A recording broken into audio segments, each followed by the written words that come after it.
Appreciate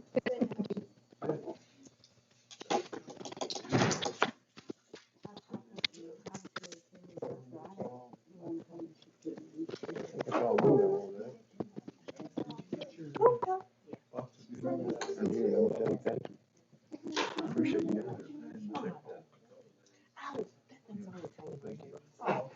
Paying attention to. So you turn the phone on and paying attention to.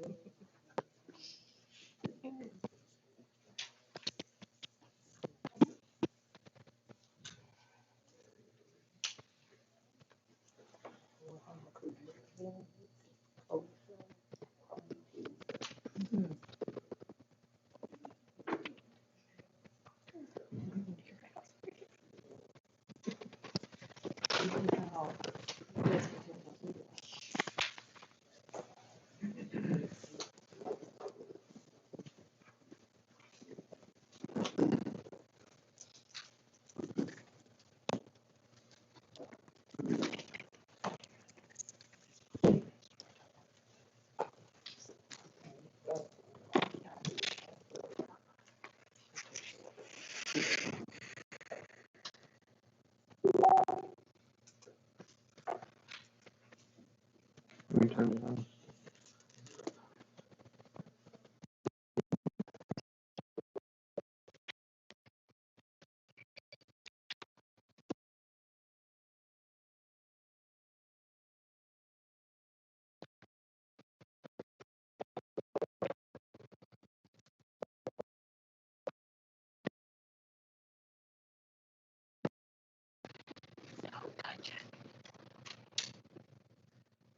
Okay, good evening, everyone. I think I'll call this December 15th council meeting to order. And I'd like to ask Councilman Rustin to lead us in the invitation.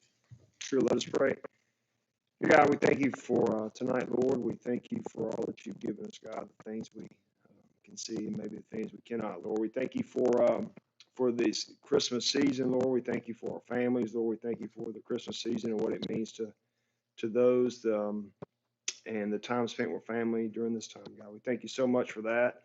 Lord, we thank you as we enter into a new year in a couple of weeks, Lord. We ask you, Lord, for your grace and mercy in the next year. And Lord, we ask you, Lord, just be with the meeting tonight, be with the things that are said and discussed, Lord, be with the people that are in this great city. God, I ask you, Lord, just to be with the people that protect it and make it go on a day-to-day basis. Lord, I ask you, Lord, let the things be discussed tonight in tonight's meeting that are of the benefit of the city. And let us have a great night and a great rest of the week. In your name I pray. Amen. Amen. And join me in prayer. Attention, salute, pledge. I pledge allegiance to the flag of the United States of America and to the republic for which it stands, one nation, under God, indivisible, with liberty and justice for all. Okay, the agenda for tonight, we'll go ahead and start with the roll call. Councilmember Wood. Here. Marcel. Here. Preston. Here. Phillips. Here. Mayor Mitchell. Here, we have a quorum. So I think first thing on the agenda is the approval of the consent agenda, which includes the minutes of our work session on the 30th of November and the minutes of the council meeting, the regular council meeting on the 1st. Is there I'd like to make a motion to accept the consent. Thank you. Second. Show of hands, please. I think it's unanimous. So we'll go to the next, and we're going to start with our department review. So status update from the police department. Well, everything's going good at the police department. We only have a few issues to talk about. The first one is going to be safety. Currently, we have yellow safety due to an injury to one officer. Officer sustained an injury a couple of weeks ago during an incident, trying to take the subject into custody. But he is okay. He did not lose any time off work due to his injuries, full capacity, so that he's good to go. Our budget, we're currently on course with our budget. Next yellow would be our personnel. We're currently one officer down right now, and we are accepting applications for police officers. And posted on the city website as well as the Police Department's website. The next thing is gonna be vehicles. Our fleet is in pretty good shape. We do have some vehicles that are aging, and the maintenance, to keep these things up, is getting a little expensive. We do have an action plan in place for that, however, our action plan is to, we have 2 new vehicles ordered, per the new budget. These vehicles should arrive sometime between the end of January and the first of February, we hope. The next one is gonna be, equipment, all of our issued equipment as far as our firearms, computers, PVTs, things of that nature are all in good working order. They get checked on a quarterly basis, so everything's good there. And then the last one's gonna be our training. 2020 training is complete. Our firearms training is complete, our continuing education is complete, everything's been entered and sent to APOS for certification. We'll move down to the issues and concerns. This year, one of our major concerns, and it's a growing trend, is porch pirates. So one of the things we ask citizens to do is that if you're expecting a package,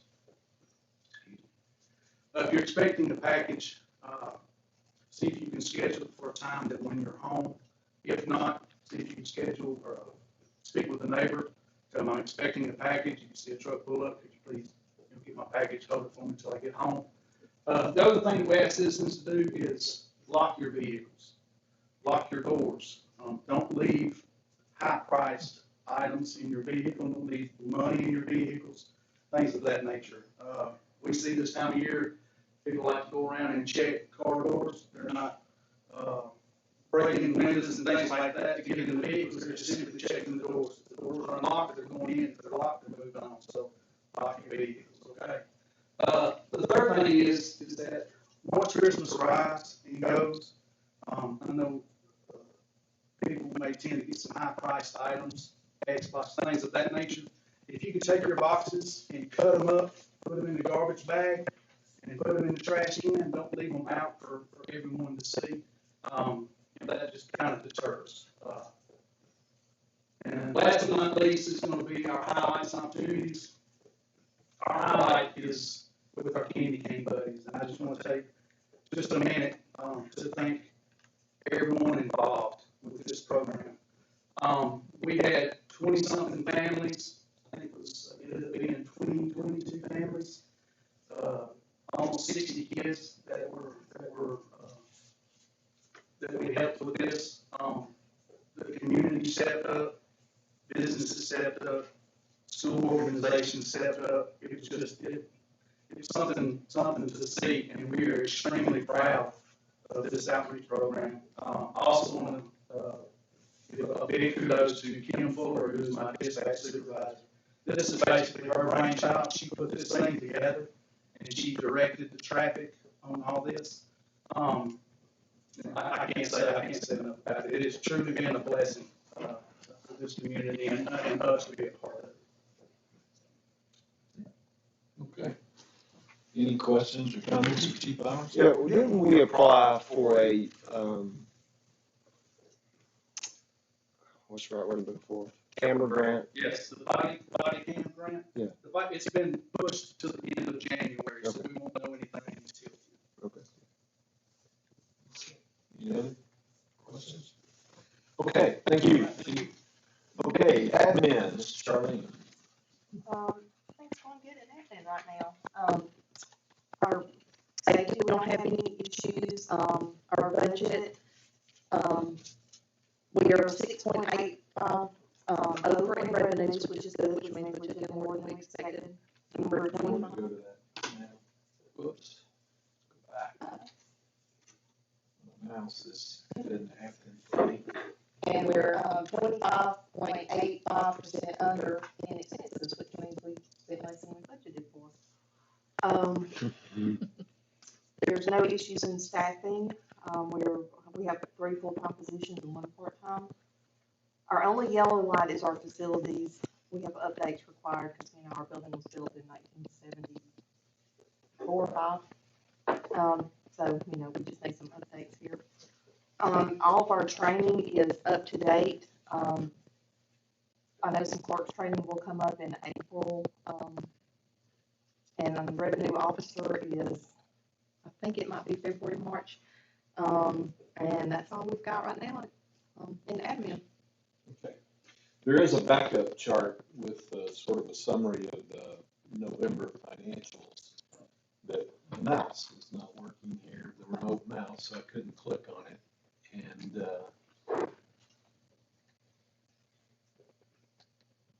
so anyway, it will be available as a backup chart. We can look at it at the end, and also it'll be available on the website. All right, Public Works, Alan. All right.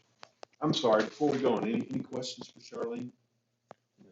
But the basic thing on the November financials, if you look at it from year to date, we are slightly behind budget in revenues, but we are significantly under budget as far as expenses are concerned. So the net effect is still very positive. All right. Well, in public works, safety, we've had no injuries for the last year. Knock on wood, so far this year we've had none and everything. Budget, we're currently on track and stuff. We're slowly, as we progress, spending the money's gonna improve in the current budget, everything on stuff that we need. Staffing, I'm currently now hired, I was down 5 employees, and I'm down 3 now in the street and stuff. We're currently taking applications and stuff for that position and stuff. Vehicles, that's just the only way to put it. We got two vehicles that was approved in the budget. One was a used vehicle to put on the garbage route because I think if you go out there and spend $30,000 on a new vehicle, you're gonna be throwing garbage all in it. And most time it's gonna be burnt because it's hard to keep because you get everything on it. Everything but the plan we've got is I've got one 3/4 ton truck that I'm gonna pass down, and the one I'm currently driving, we're replacing it to the person that's driving it. We've got a new truck ordered, and we're currently hunting the other 3/4 ton truck to replace that with. Equipment, everything we got is outdated, old. The brush truck we're using it, we picked up all the brush after the storm with it and everything. It's a 93 model. We're constantly having to work on it all the time. Everything we got, we're having to work on it because it's wow. Everything, training, what we're going to talk, we do have monthly training stuff and everything. It's not a whole lot of training while we're doing the show and people what we got to do and stuff and how to do everything. Facilities, that's another place we heard. We was promised over a year ago that we would get a new shop or buy one or whatever they wanted to do and everything. The old shop that we got over here is currently, I always got it used to it, but it's supposed to be tore down and have a parking lot and stuff. And we looked at several places and just didn't pan out. But we just want every time we having to work on a vehicle and stuff, we lay it in the dirt or on the concrete somewhere out in the rain instead of trying to keep some of the stuff going and everything. So we in desperate need of a shop. Issues and concerns, like one of them, just keeping a full staff and everything where we can try to keep this stuff done. We have trouble there, and go back to what Dale said last council meeting, a lot of it is the pay stuff when they can go down the road and start out at $2 or $3 more an hour than what we offer and everything. Paving, trying to get some of our roads paved up. We have got money in the budget to pave North Main Street from Bradford Hill at Brown Lumber all the way to the water shop, around the back and Builder Street. We applied for a grant, we just won't know nothing at the end of January, sometime in February, if we're going to qualify for that grant. And so, which I hope we do, because it would help us out tremendously. I thought paving right now, what I just named off about $350,000 is what it's going to end up costing us that, but that's it going in there, building it down like it needs to be, and coming back and doing it the way it should have been to start with. Other than that, the shop, what we've already talked about, is a big issue and stuff. On highlights, our the health department come in and inspected all regardless, looked all of them, passed inspection. All of them passed inspection except one. We was doing some work on it, and they just gotta come back, and we got it for this past year, we'll pass inspection. And playground and stuff, Ship County comes in every year and inspects all the playground stuff, and they requested we replace all the marking, which is in the budget to do that. And we do it after when spring starts rolling around, where it just ain't laying there during the winter time rotting away. Other than that, that is it. So Alan and I had a conversation yesterday, so we plan to be getting together a little bit later to look at, to talk about vehicles, to look at all the facilities and kind of rolling that into our process of reviewing the budget and seeing what we can do about some of these things.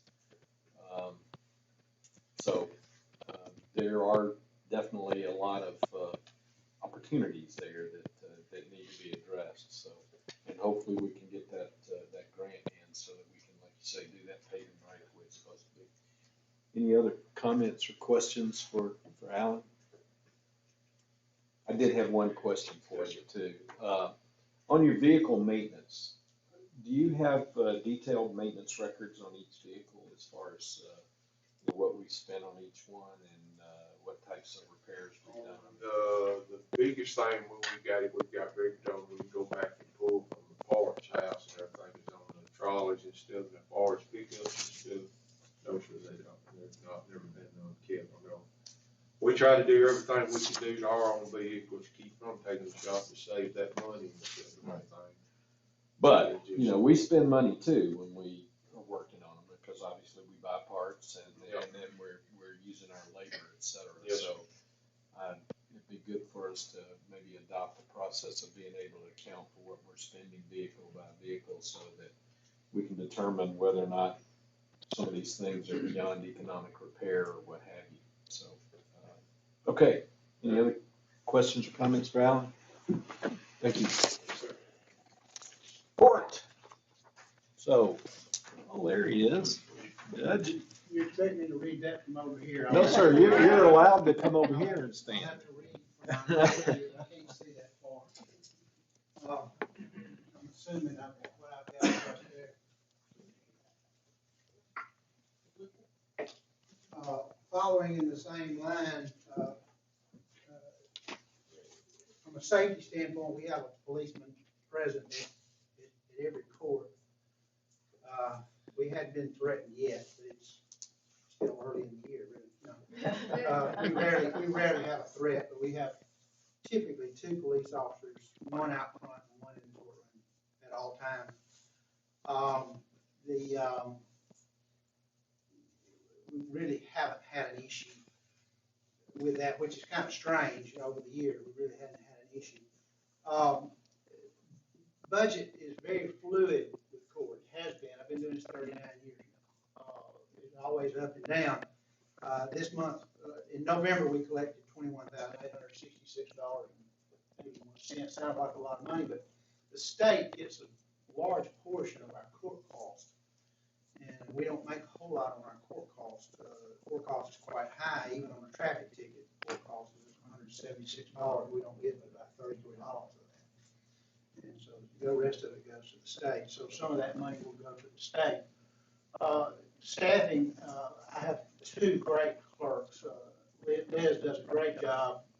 As many of you know, the court clerk that was my court clerk here for 20 years is now working for me in my office when she left the city. I liked her so much, I hired her. Did it work out? Did you hire her or she left the city? Well, I tell you, I've been working for Joanna now for over 22 years. Yeah.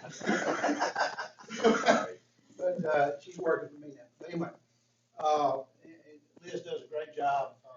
I get a lot of strange looks when I introduce her as my magistrate, Elizabeth Taylor. And the older guys in the room know who Elizabeth Taylor is. The younger guys don't know who Elizabeth Taylor is. But anyway, staffing is good. The mayor and the city clerk and I probably need to sit down and figure out that our budget was over a little bit last year, but Liz works part-time for me and part-time for the city, but 100% of her salary comes out of my budget. And if you break that down, the overage that I was over on my budget probably was about half her salary, and she works for the city about half-time, about me about half-time, which her salary comes out of my budget. And that's just a matter of who's working for who. We don't have any vehicles, period. We don't use, if we go to seminars, we go in our own vehicles. We use this room and that room. It works out really well. It works and has been for a long time. We have ordered with the money that we got from the state, we've ordered a kiosk, which will be out here, which will allow people to come in and swipe their card and pay fines with a credit card. And there's a number of ways you can access that system here and swipe your card and pay it. We think it will be a good collective mechanism, and we also think it will cut down on the time. But for the girls, it's relatively inexpensive. It wasn't but about $2,500. The county's got to hook it up to get the electronics working. Overall, November was a good month from a budget standpoint. December will be a bad month. Historically, it is a bad month. People do not pay fines in December. They buy Christmas. They don't pay fines. That's just historically the way it's been. I don't expect it to be either. Also, with the new budget money we got, with the new money we got from the state, we'll be doing virtual hearings now with the jail. Under Alabama law, you have 48 hours to have a hearing. If somebody's arrested, if they cannot make one, you have to see them within 48 hours. I have to do that as a magistrate. Historically, we've gone to the jail, which is a bit of a hassle. We can now do that virtually. Once that gets hooked up, that will be a time saver. That's part of the same kiosk, isn't it? Well, it is part of the same package, yes. That is part of the same package. We have new court personnel, we have a new prosecutor and a new defense counsel, and that is something I've always wanted to do, is have somebody that was not from the public, just have a designated public defender and a designated prosecutor, and it really makes court go a lot smoother. Court went really well last time. Those two people are working together. They work out the problem before I get there. It cuts my time down. We're also instituting a paper, what's called deferred prosecution system. If you have somebody with a fairly severe offense, particularly if it's going to be a particular burden, losing their driver's license or losing a CDL, they have a thing called deferred prosecution. The county's used it for years. We've used it, we've just never had a designated paper system. Now we have a paper system where we can make a recommendation, defer their prosecution for 1 or 2 years, let them pay an administrative fee, and have the case dismissed at the end. Now that is with the agreement of the prosecutor and the police officer. So we just don't roughly do it. We do consult the police department. I will say everything is running smoothly. As we progress into the new year, COVID hadn't bothered us too much.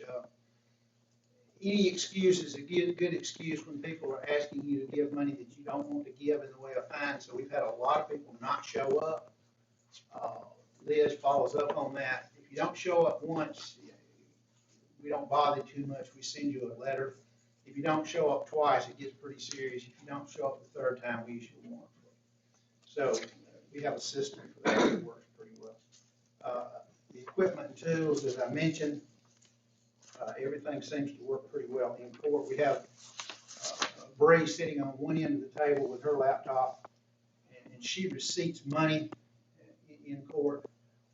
I didn't like that initially. I thought it looked a little tacky, but all the courts do it. It's just a convenience issue. You don't have to walk outside. It's just they're right here. And so it's working well. But by and large, things are just, they are what they are. And it's working pretty smoothly. I'm tickled with our new prosecutor. He handles people well. He treats people well. He's got a little gray hair. It's not his first rodeo. And I like the way he's dealing with folks. And our defense counsel, she's young, but that is what she does, and that's what she's been doing. And she has a history with the district court system, and now she's in private practice and working for the city. So, so far, so good with the changes. Okay. So, Judge, what I would recommend you do is get with Liz and take that vehicles bubble off of there, and maybe put training in there, because I know your magistrates and your folks have recurring training requirements. Right. And I have to have a certain amount of hours per year, but they suspended that for this year. So to the best of my knowledge, we only have to have 5 hours. But, because of the COVID stuff, and they will let us catch up if we miss it. And why don't we plan on, setting a time in January to talk about the personnel and the budgetary issues associated with that. With the holidays coming up and other things on the calendar, I think it'd be better just to do that in January. Fair enough. I mean, Any questions or comments? Who is the prosecutor and the defender now? Thomas, last name escapes me. He's an older gentleman from Columbiana County. And, Kendra Beauchamp, Kendra Bristow Beauchamp. Oh, yeah. She went to law school at night. She was Judge Krause's judicial assistant, went to law school at night, got a law degree, practiced law. In the district court system, part of her job was dealing with indigents. That was part of her job, dealing with people that could not afford counsel. And so when she went into private practice, I said it would be a very easy transition over to here because you're dealing with folks that can't afford a lawyer anyway. And the law says you have to provide them an attorney. It's just much easier if they're here. And I even make in my opening statement, I even say, if you want a lawyer, there she sits right there. Go talk to her. And you're amazed how many people actually say, hey, I want to talk to you. And it works really well. Thomas Simmons, Mr. Simmons, he is from Columbiana County. He went to law school very late in life. He's 65-ish or so. Went to law school late in life, lives in Talladega, and he has gotten very deeply into the municipal court system in Shelby County. He circulated around the municipal courts. He came to our court. I like the way he handled people. I like the way he related to people. And so when we had an opportunity to make a change in that position, I recommended him for that position, and the council, mayor agreed. And so far, he's three courts in, and things are working really smoothly. Any other questions for the judge? Thanks, sir. Okay. Did I skip anybody? I got everybody in here, right? Yep. Okay. So other business, one of the things that we have to do is appoint a city auditor. That's a mayor's responsibility. I've decided to appoint Deloach, Barber and Company, who has been doing our accounting and city auditing for quite some years. It's kind of late in the process right now to change horses in stream. So I have interviewed actually and discussed with another firm. It doesn't mean that I'm unhappy with Deloach and Company, but it is something that we'll take a look at just for process sake and fairness sake to make sure that we're doing things the right way. But they've already begun the audit process, so I am going to reappoint them. And because they like to get paid, and that involves money, that requires a council resolution in order for us to provide funds to pay the auditor. So I'd like to ask someone to introduce that resolution, please. Mr. Mayor, I introduce resolution 2001 is a resolution to provide funds to the city auditor, which would be Deloach, Barber, Caspers, and Caspers. So, Second motion, and we'll need show of hands. It's unanimous. Okay, so they get paid. The other thing that one of the mayor's responsibilities was the appointment of a chief of police. Chief Bowers has been in an acting role for almost a year now, since January, but decided that we would take a look at the process and give others the opportunity to compete for that. I went out and reached out to the president of the Alabama Association of Chiefs of Police, which is Chief Martis down in Tuskegee. He was extremely helpful in giving me some guidance and suggestions how to conduct that process. I also went to Sheriff Samaniego, Shelby County Sheriff. He was also extremely helpful, and they provided me some data and some input on how that selection process should work. I created a position description, gave it to the candidates, conducted interviews, and have selected Chief Bowers to be our permanent Chief of Police. So congratulations, Chief. And we went through last council meeting, or maybe it was the one before, we went through the process of selecting members to replace those whose tenure on many of our city boards had expired. I think we still have a gap to fill in the beautification board. Is there a nomination for that position? Yes, Jim Strickland advised us last week that he will be moving to Calera. So he's still gonna work with the beautification board, it just, because he lives out of county, he can't be a member, so we are replacing him with Lisa Davis. Okay. That board. Any discussion? Anybody else? Okay, show of hands. Lisa Davis. Okay. Okay, and so since we have tried to reconstitute the boards, some of these boards have met recently, so we'll get a report from the boards. Kim, would you start with the beautification? Yes, we met and they have several projects lined up that they want to do. I did find out that some of those are cities that they were trying to do or whatever. Anyway, so we are looking at replacing the plants for the winter and spring, and that will be in the corner where the wagon is. It looks great. Thank you, Susan, by the way. She decorated that lovely. And we are going to replace or furnish more flags to cover the pave, each one of the poles. And oh, we're going to look at the Christmas lights to incorporate so that they're all the same color for next year. So we got several things to So do. you're talking about like the yellow ones and the LED ones? Oh, okay, Yes. that's good. All right, any questions for the beautification board? Comments? What other boards have met? Let's see, the planning commission did not meet. Charlene? Library. Library, Sheila? Is there any report from the library board meeting? Other than what we discussed? No, nothing to report. Okay. Any others?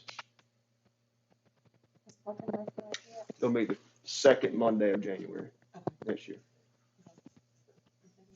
The beautification board will not meet until March, first Monday in March. All right, so I'm gonna do a mea culpa for the process of appointing folks onto these boards. We had a council session and we went and looked at the documentation on the various boards, and we had many boards that had positions on them that had expired for some of them for several years. And there was no record that for some of those positions that anyone had been reappointed or someone had been nominated in their place. But some of these boards have been carrying on even though formally no one had been appointed to or reappointed to their term on the board, and there's a set term for these various positions. So when we got together and we met to try to fill the expired terms, we talked about notifying folks who were going to fill the new terms, but we did not discuss, we didn't think about it, and I'll take the blame for this, to tell those folks whose terms had expired, but yet they had still been participating in the boards, that they were being replaced with someone else. And that created, I think, for lack of a better term, an awkward situation for some people. And so that's something that was certainly not intentional. I apologize to those people that were affected. We will fix that. And I think we're gonna have to go out and communicate, I think, with a few other people as well, so that, as a result of that, so. Just a little bit of sloppiness, and I'll take the hit for that, for the council. No other board reports. As far as discussion items, I think there's an agenda item to talk about Insane McCain fireworks. Is there somebody here to talk about that? Yes, sir. All righty. Hi, all. Good. You should know me by now. I'm Mike McCain, but I'm simply here to ask permission to continue to sell fireworks in the city of Columbiana. You know, I've been doing it for a while now. I feel like I've done everything correctly and compliant with the city. And we have a good relationship with everybody, and it's kind of a hit. You know, it gets better every year. We had our best summer this summer that we've had, well, in history, 30 years I've been in it. Everything. I'd like to continue to do it, with y'all's permission. Well, somebody enlighten me on the process, as far as, He, Mr. Temporary. McCain, he has, I guess, what, 4 or 5 years now? I think it's my 5th year. Yeah. And Kim, feel free to butt in too, but, his first site was by Taco Bell. And I think that process, to cut a long story short, Taco Bell sold, so he looked for a new, location. Well, now he's out on, what's that, Highway 70.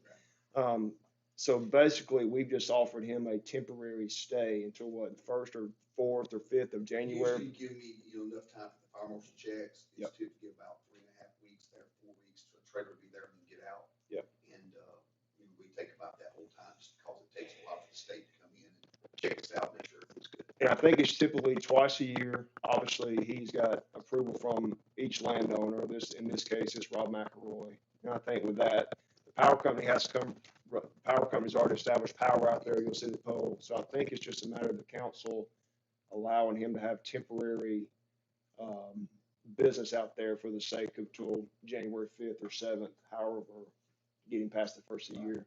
Then obviously he comes back in probably June.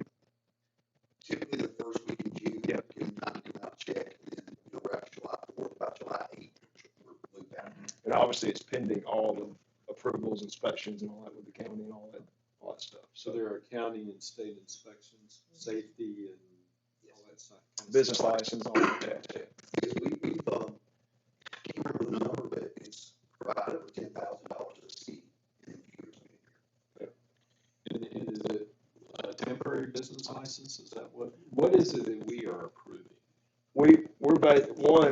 The business license is for a year, I believe. Is that right, Charlene? So it will be a standard business license like any other business. So basically, we're only approving him, we're allowing him to have temporary stay in a location for an X amount of time. Pending inspections and so on and so forth. So it's like an operating permit for a temporary period of time. Is that- Usually, in the past, you have to do a resolution on a portable unit like he has, because the city does not allow the portable units for permanent in the city, so they either do them for 3 months, 6 months, and it has to be in a resolution form. Like Okay. him, y'all can specify how long his stay is good for, but I do know it has to be in a resolution form, because it's not in our planning and zoning ordinance to approve that type of business. It's only a temporary, the most we can go on that is like 6 months before you have to build a permanent, structure. So because that structure is not there continuously, what do we do? Just go around and do a resolution again every time? 45 days, sorry. I think they give me 45 days. We never take the whole amount, Right. but, you know, we have to have time to come in and set up. Like I said, the state comes out, county, everybody. So I assume we could do that resolution in a work session, since we don't have that resolution prepared now. I don't think so.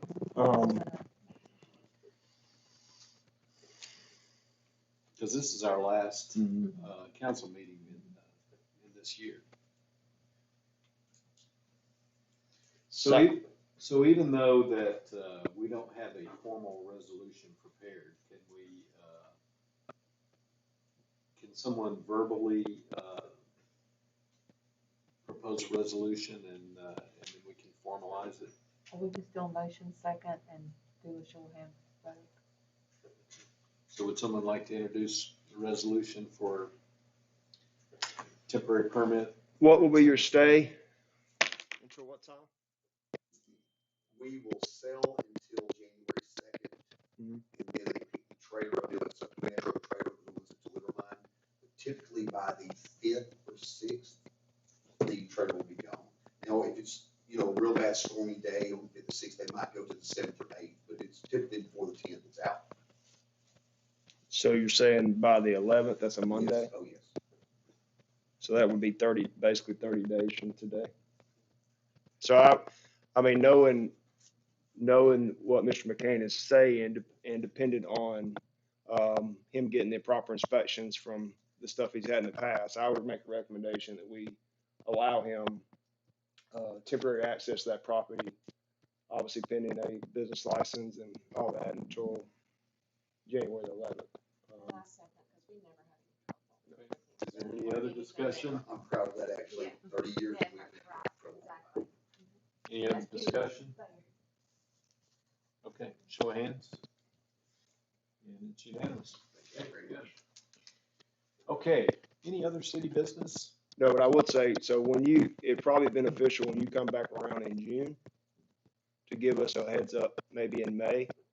It's my fault. That's I fine. thought it was just once a year in the spring for both seasons, and I didn't realize that, so I'll be well ahead of the game Yeah. next time. So that way in May, we can make sure we have it done in enough time to where we don't have to do that. So good.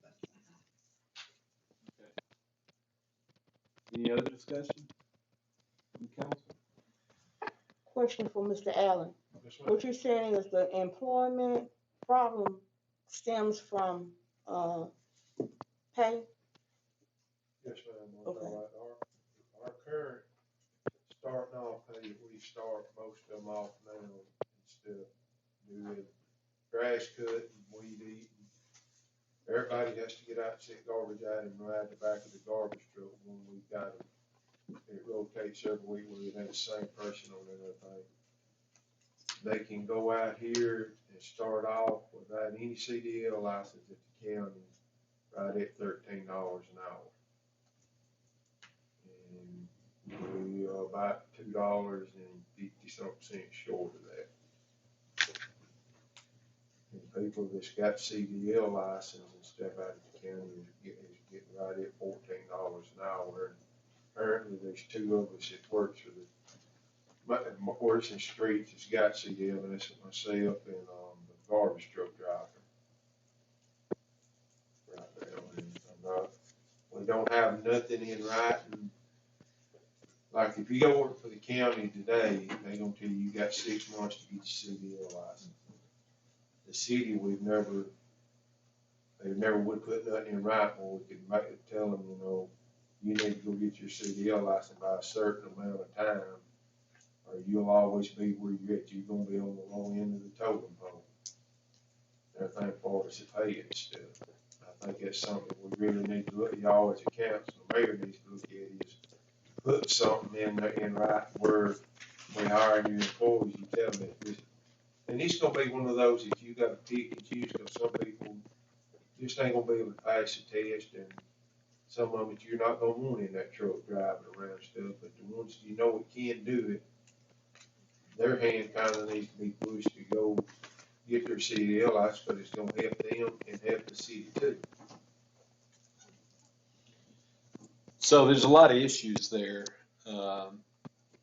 And so the things that I have looked at, and that you're right, that we do need to take it up at the council level, but there's a lot of still more investigation needs to be done, is we have a city wage and salary scale system, wage grades and steps, that's extremely out of date. In fact, it starts well below what's our current minimum wage is in the state of Alabama. So it's extremely out of date. The other thing is that even though we have a policy that says that we do employee performance evaluations, we have not been doing that. We've been lax as a city. And as a result, we don't have a merit salary increase program for it. So all of those things need to be tied together. We've got to update the city's pay scale, okay, and at least get it in compliance with the law, since it's starts below minimum wage. And then we need to institutionalize, if that's the right word. I'm looking for our employee performance evaluation process, and then try to tie that to some sort of recurring merit increase program. You know, our folks, you know, spend, many of our employees have worked for us for many, many years without any type of pay increase at all. And I understand that our city has severe fiscal constraints, but by the same token, you know, our city still expects a certain level of services. And so that's going to mean that we're going to have to pay people appropriately for those services, and we'll have to figure out how the city's going to generate the revenue for that. So yes, that was a good question, Karen. I appreciate you bringing that up. And the CDL issue is kind of another issue, and we'll have to address that one separately. But it's sort of the same but different. Any other comments or questions regarding city business? Okay. Okay, mayor's report. Not much to report since the last meeting. I have, most of you know that when I was campaigning, I campaigned a lot on economic development for Columbiana.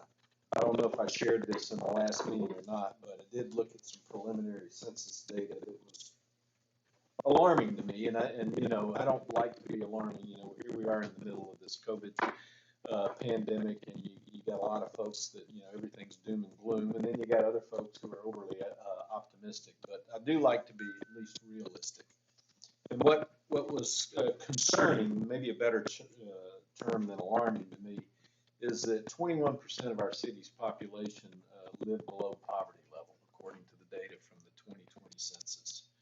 And so all of those, that among many other things, is the reason why we've really got to focus on economic growth for the city of Columbiana. So to that end, I've been doing a lot of schmoozing, for lack of a better term, talking to a lot of folks to try to see that we do some things to help us with our economic development. And one of the economic development arm for Shelby County, for the Shelby County Chamber of Commerce, is an organization called 58 Inc. And I've been working with 58 Inc. and I proposed last week at the Shelby County Mayors Association that we have a series of economic development forums in the first part of 2021. And I volunteered to host the first one here in Columbiana at the Grand Hall of the Old Mill Square in January. And we have another Mayors Association meeting in February, so we agreed that we would, in conjunction with that meeting, immediately following the Mayors Association meetings, usually a lunch type meeting, and then after that from 1 to 4 in the afternoon, we would have another forum, and then we'll have another economic forum in March, excuse me. So the three forums would be the first one focusing on retail, the second one focusing on industrial, and the third one focusing on partnerships, so that we can learn what types of resources are available to us across the county and the state to help us with economic development. The January one is not set in concrete yet because we're trying to deconflict dates so that we plan to involve resources, not the mayors, members of their city councils from all the mayors in Shelby County, or all the municipalities in Shelby County, as well as any other economic development resources in those forums. So I'm looking forward to that. Hopefully that we can get some benefit from that to help us with our goals towards economic growth. So yeah, tentatively hosting that first event at the Old Mill Square in January, but the date is TBD. So announcements, ladies' night. Allie, I usually rely on you to help me with this chart. So can you help me again? This Friday night is ladies' night in our downtown district. So the shops downtown will be open, and there's like a scavenger hunt type game that people will get to play, and then submit your card at the end, and then they'll draw for prizes for gift baskets. So you can pick up the game card at the shops of Columbiana, and then you go around to the different shops and like locate the elf and write the elf's name down, and then turn your card back in at the end. So it should be fun. The Candy Cane Buddies, I think the chief already pretty much talked about that. City Hall is closed next Thursday and Friday for Christmas. There's no garbage pickup. January the 7th through the 9th is the Alabama Bass Trail, and some of that will be held at Old Mill Square, and then the rest is at Beeswax Park. That's a fishing tournament that the county kind of has going that we want to try to get involved in. Allie, do they have any type of kickoff or in event for that? You know, Bass Trail. where's the weigh-in? Is it at the lake? I guess. That's at Beeswax. The weigh-in is at Beeswax Park. Okay. There will be some things going on. The kickoff is the January 7th, and that's going to be in the Grand Hall. And that's like registration and that kind of stuff for the tournament. They do some things, I'm told. They come in, they set up, and they actually start a couple of days ahead. The 7th is a Thursday, I believe, and I think they come in on Tuesday. That's what I've been told.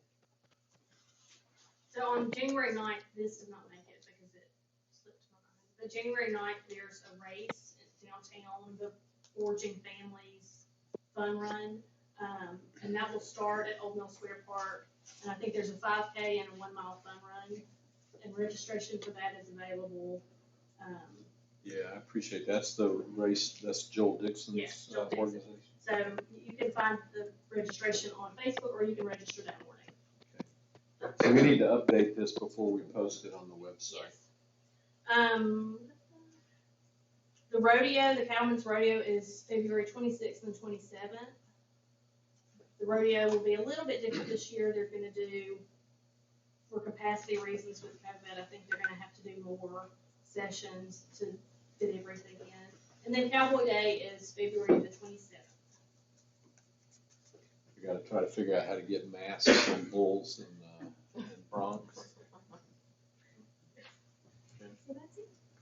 Senior Center still doing the Meals on Wheels. We are. We're still delivering Meals on Wheels. It's about 50 meals a day. On Monday, we have not been doing our coffee talks or our picnics since the Shelby County numbers were so high. But on Monday, we're going to do a drive-through cocoa and cookies day. So people will be able to drive through and get a cup of cocoa and get some little treats. And so that should be fun. It'll be good to see everyone. What time am I? So we're going to do that from 10 to 11:30. And Chief, you still taking applications for fire department? We are, and we've actually recruited 2.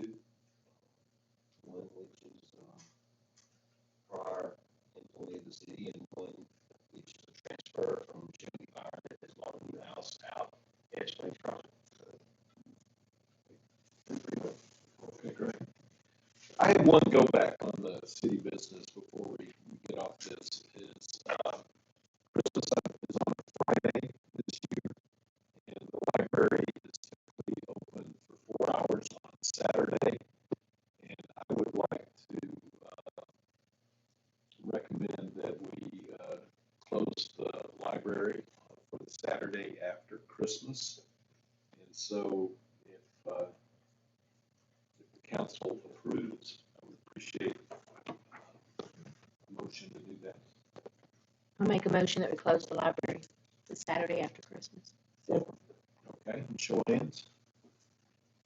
Yeah, I hate for those guys to show up for 4 hours and nobody shows up at the library the Saturday after Christmas, so that's taken care of. Okay, any other announcements? No, I do want to say, I hope that have we met before since the Christmas parade?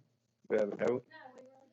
No, I do want to say that I thought that was a good night. I thought, it was well attended. Obviously, we were concerned about the rain, and I think the rain was gone that morning. I thought the tree lighting was good. I thought it was just well attended. So Allie and Kim and everybody that put that on, and whoever, obviously Miss Khan, whoever, and Al, and fire department, whoever worked on that. I know I'm missing people. I thought it was a good event. The other thing I thought was a good event was Saturday, with, on Main Street. I don't know what it was called. Santa. I I've got thought my picture made with I Santa. did, yeah, and I thought it was the best Santa Claus in Shelby County. So I think, whoever put that on, I thought that was a good event too. So congratulations whoever did all that stuff. So that was a good event. So good job. Okay, any other announcements, comments? Okay, from the public, any questions or comments from anybody in the gallery? Yes, ma'am. Excuse me, I'm old. My name is Dee Herrick, and I live in Shoalsville Village.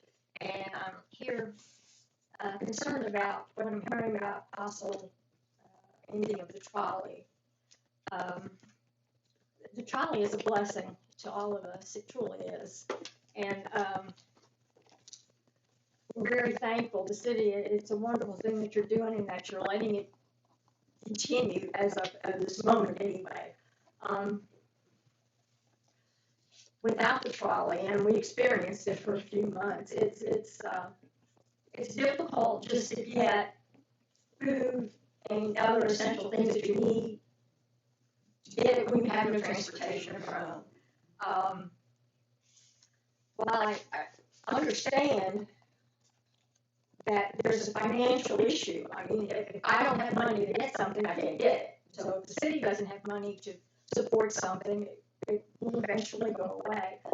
So I checked around a little bit, and the things that I found one thing with the Federal Transportation Administration. You all may know about this. I mean, you may have tried it. I don't know.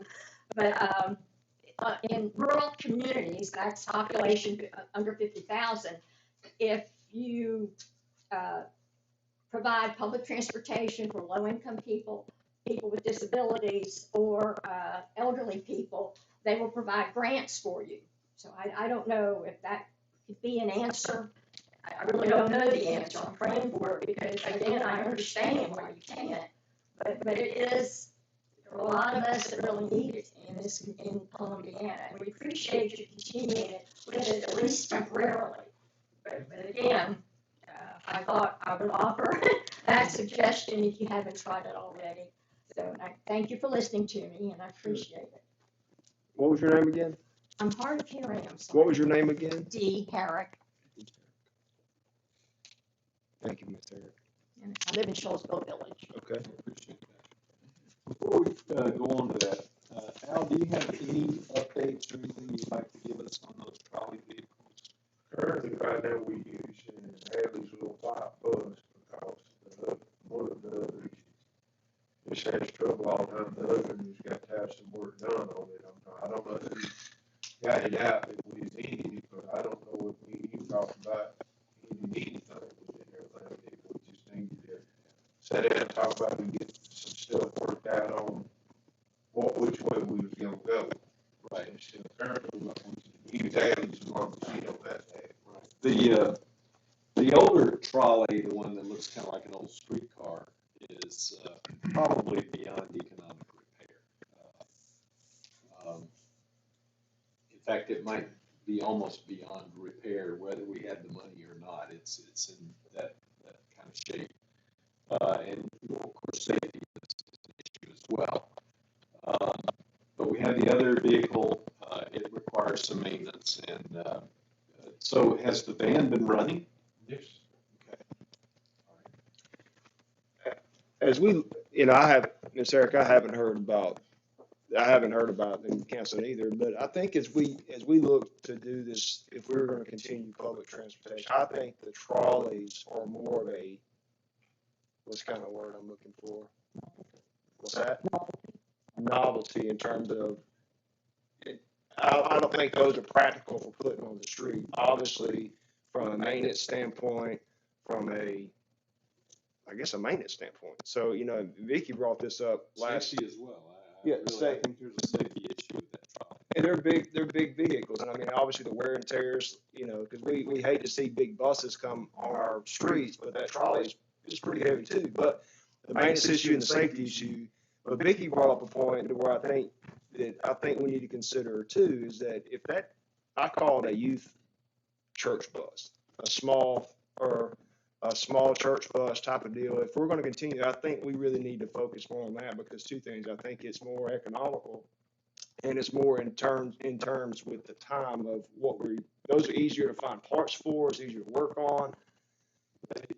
I just think I think the trolley sort of probably ran its course and it's more of a thing maybe for pictures or just a novelty or a trophy or something, but I have not heard of that, but I think if we're going to continue to consider public transportation, we need to find some type of, like a bus. The problem you got with the old original trolley was made by Chase Coach. They're no longer in business. Anything we try to find, for you can't find it. The reason we quit using the other one that we bought and stuff, they don't have a wheelchair system on it and stuff. The one that we use fast has got the wheelchair system. If somebody's in a wheelchair or got somebody's on a walker that's not able to step up the 2 steps, you can help them get on the wheelchair lift and it help them get inside the bus. But that's the biggest problem with running is finding parts. So both of them that we have been using is made by about 3 different places. One in Houston, besides one area, we need a windshield for. We can't find a windshield for. We have air conditioner issues with them, yeah. So yes, there's lots of issues, but it is something that we do want to do, and we're trying to look for the smartest way to do that. So I appreciate you bringing it up. And, we have received grants for the maintenance and upkeep of those vehicles in the past.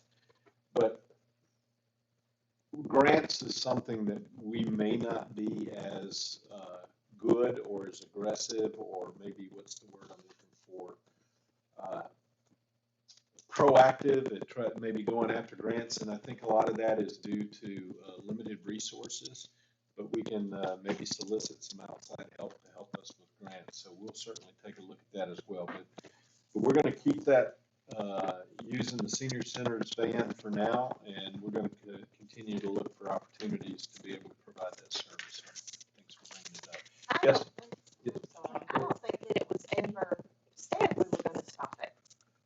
Well, I think, probably the discussion was started is that we haven't been doing it as much because obviously because of COVID and they hadn't seen the trolleys. So I can understand how that conversation probably And there started. have been conversations between Al and I about whether or not we could keep the old streetcar type trolley running just because of all the things that you just brought up. You have to have CDL to drive? That you do. It definitely is a need for our community. Yes. Desperately.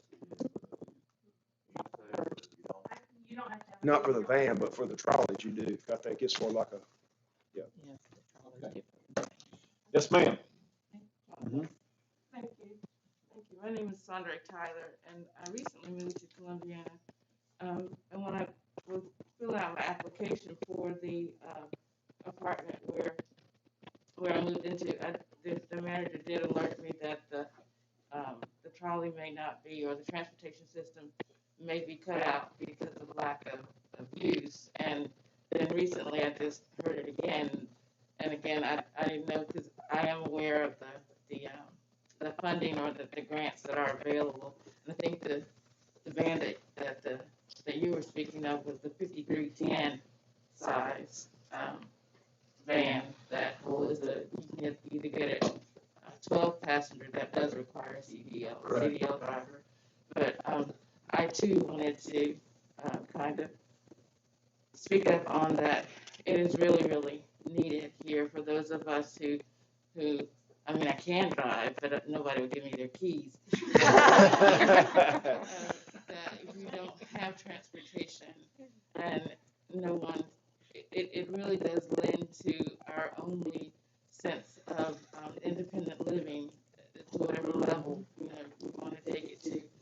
And I was just wanting to ask that you please not cut it out, or I could propose maybe cutting down on the days if it's the cost that is an issue. Maybe cut down on the days, maybe or increase the fare.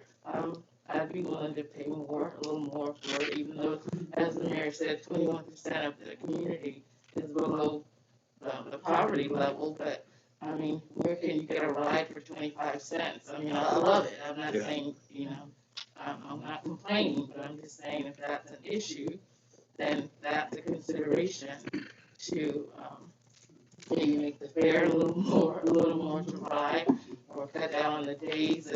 But I would like, if you do consider, to keep it around, and I'm sure you will consider keeping it around, to make it available on Saturdays, because a lot of the community events are happening on Saturdays, and you're not able to participate because of transportation on Saturdays, or in the evenings.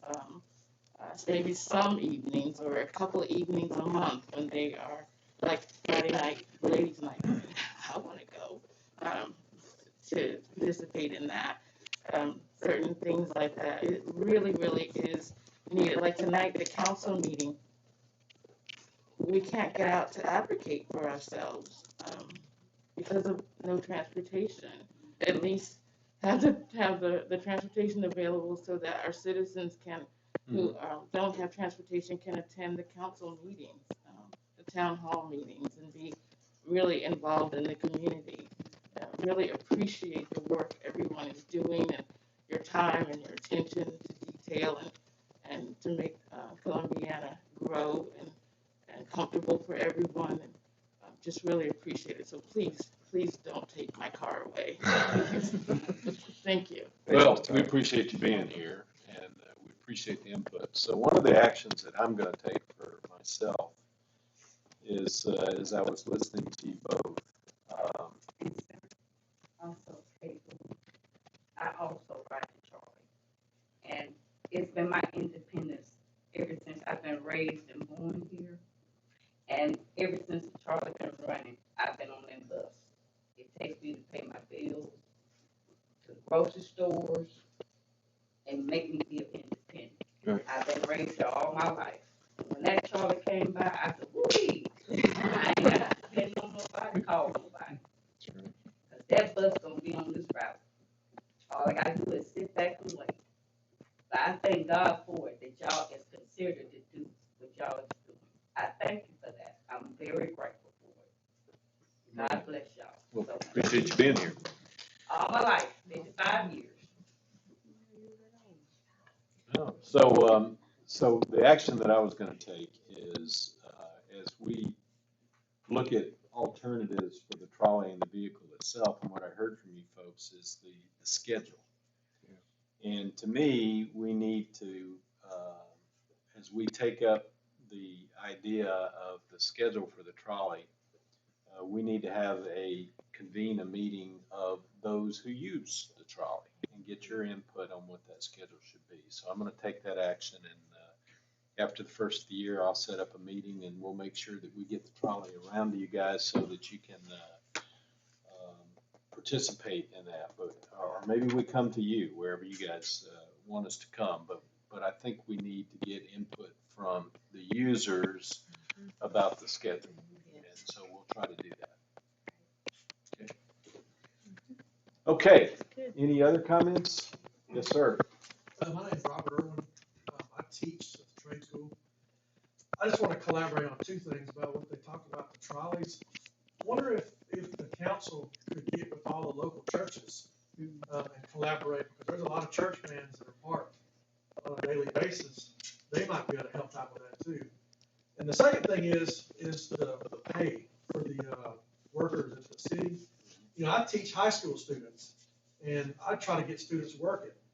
And, you know, every year I put 10 or 15 students working. Well, I get them paid more than what the city pays a full-time worker. You know, Walmart, $11 an hour.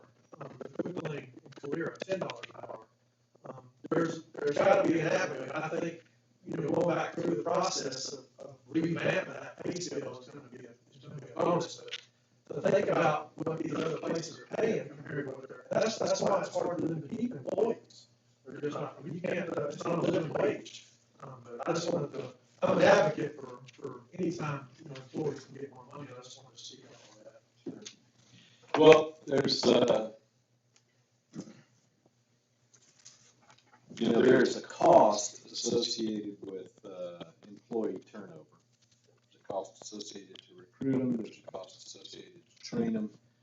And so, we might think we're saving money by paying less.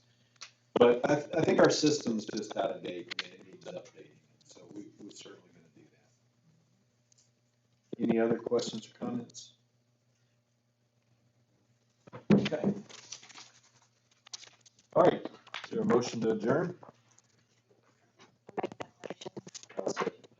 Okay. Meeting's adjourned. Should have had Santa Claus. We should have had Santa Claus bring us some